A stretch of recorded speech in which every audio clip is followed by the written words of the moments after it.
Chamber of Secrets has always been, traditionally, my least favorite book in the Harry Potter series. So, on my first reread as an adult, it was this book right here that really just felt like the test for the rest of the series. And I was very curious to see if I would be as surprised and delighted on my reread as I was for Sorcerer's Stone, or if this book would be as thin and insubstantial and honestly kind of filler as I remembered it being when I first read it when I was about 14. And initially, one of the very first things that I noticed about this book was that this is a book about home.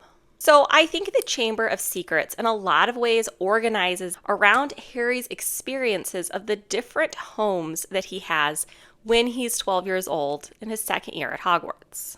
For the Dursleys, we have this very hostile kind of anti-home. The Dursleys really exist just to emphasize for Harry all the things that he doesn't have in his life. And then, honestly, for the first third of the book, a lot more than I remember, the Burrow gives us this warm home, this place where you can be exactly who you need to be. And I think that was one of my favorite things that I found on rereading this book was this emphasis that for the Weasleys, they collect all these different kinds of people around them. Their kids are all these different kinds of people because they allow people to be exactly who they are. You're very safe in the Weasley home. So those are the first two homes that Chamber of Secrets looks at. And then the third home, of course, we have Hogwarts. And this really emphasizes Harry's chosen home. It's the place where his found family lives, and it's ultimately the one that Harry has to save.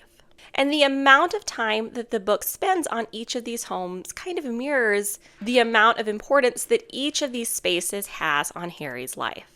So before we talk about my impressions of this book, now that I finished it as an adult for the first time, I want to talk a little bit about the framework of the series and how this idea of home shapes the book. So which homes nurture, which homes harm, and which homes do you find yourselves in that need to be repaired? If you love fantasy deep dives or rediscovering old favorites, I would love it if you would go ahead and hit the like and subscribe button, because after I read through Harry Potter, I'm planning on reading through the Hunger Games series. So before we can even talk about home, we really have to talk about memory and identity. And this book is full of that. In a very deep way, Chamber of Secrets is about the danger of living in a story that someone else has selected for you, someone else is writing for you. And so we can see this in some very clear ways. So we have Tom Riddle, who is a memory that's just pretending to be a person. We have Ginny losing her identity and her sense of self as the diary kind of rewrites her personality and makes decisions for her.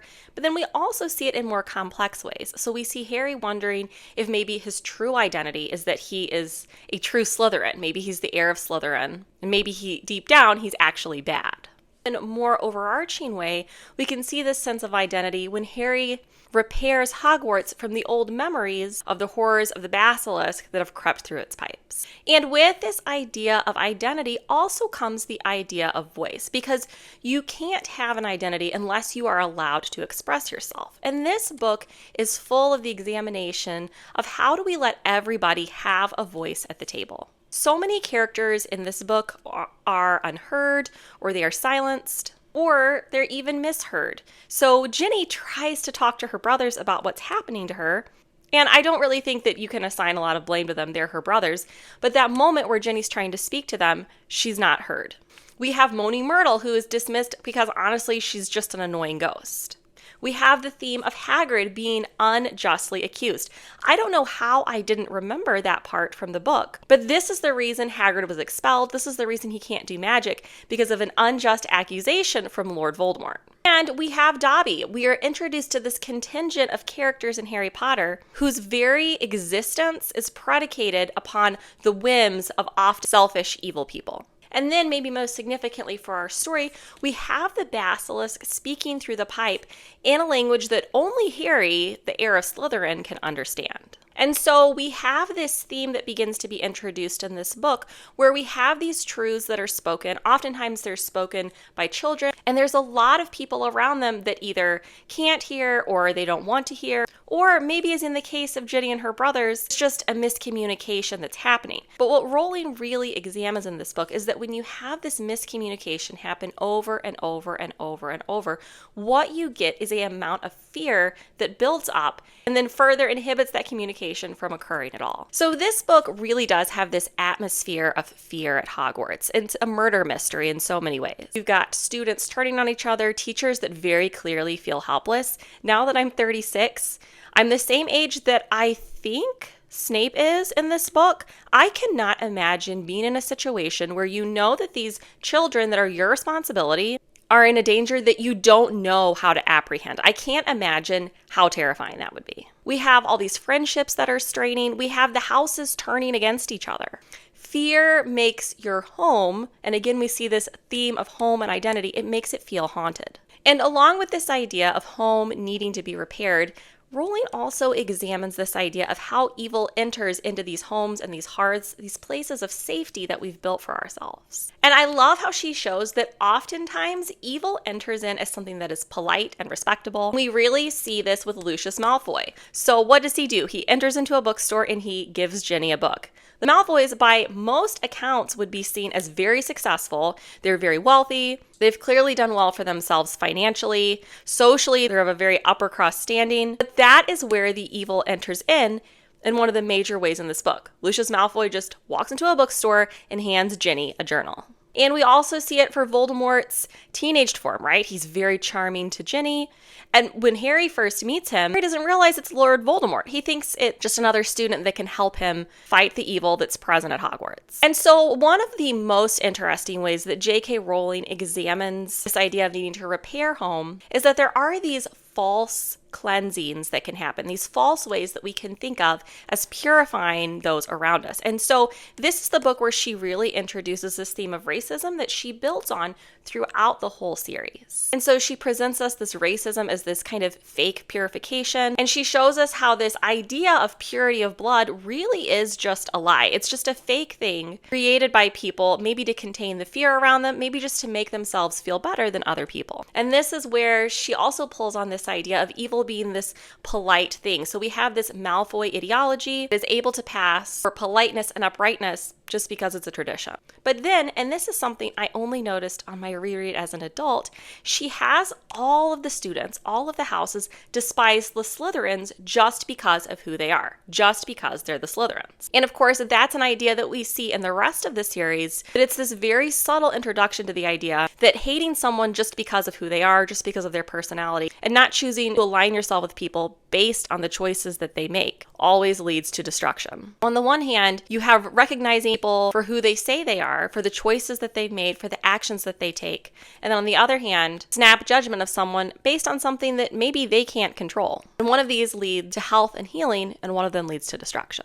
And so going back to this idea that oftentimes it's the adults around the children that can't hear what they're saying, almost every adult, through honestly in a lot of ways no fault of their own, kind of fail spectacularly throughout this book. Or if they don't fail, they're removed. So we have Dumbledore who's voted out. Lockhart is just literally bad at everything he does. We have the teachers who are paranoid and start to become reactive. All these systems failing Ginny and Harry, and then also honestly Hagrid when he was a child. And so we start to see a little bit of this idea that we have children who have to repair what adults have let rot. This idea that the cure for what is evil comes within the house. And we have Harry, for really, I think, the first time in this series, stepping into what will be the major theme for him throughout these books, that it is his job to carry on the work that the adults in his life have started. And so with the Weasleys, Harry must heal the harm that's in their home planted by Lucius Malfoy.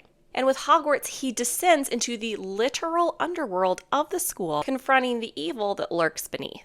So one of my favorite ways that we see this healing happen is with Ginny.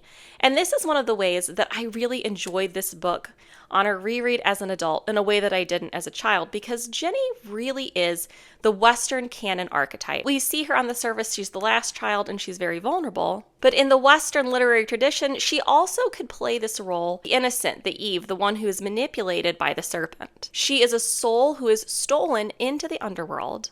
And Harry, saving her, participates in this very ancient story structure. And we have this medieval chivalric motif that runs throughout the whole series, just really explicated very beautifully, where we see the chamber as a symbolic hellmouth and the hero who saves the princess. So now let's talk about what it was that I thought about this book. And honestly, I loved it because this book right here is the series itself in mini form. So at the beginning of Deathly Hallows, Rowling quotes the Orestia. We have Agamemnon's children pleading for their home to be cleansed with the help of the dark gods beneath the earth. So this really is what Chamber of Secrets shows us in a lovely, compact form. We have children calling upon forces they don't understand. So we have Harry asking Dumbledore for help, and Fawkes the Phoenix arrives to save him.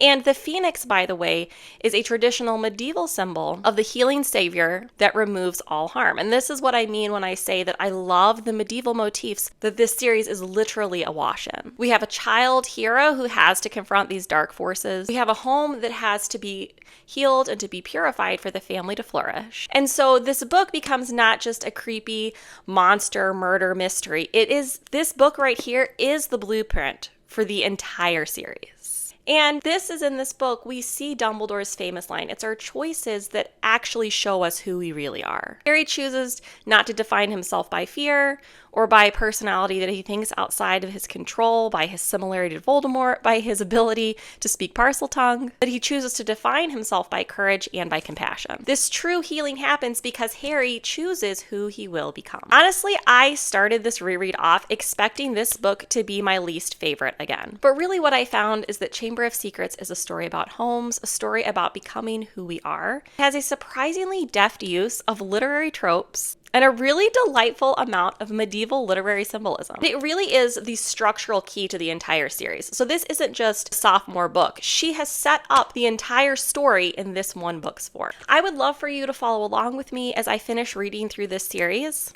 I'll be updating with Prisoner of Azkaban next Friday, and let me know in the comments, is this book one of your favorites in the Harry Potter series, or do you prefer others? Thanks so much for watching. I'll see you guys soon.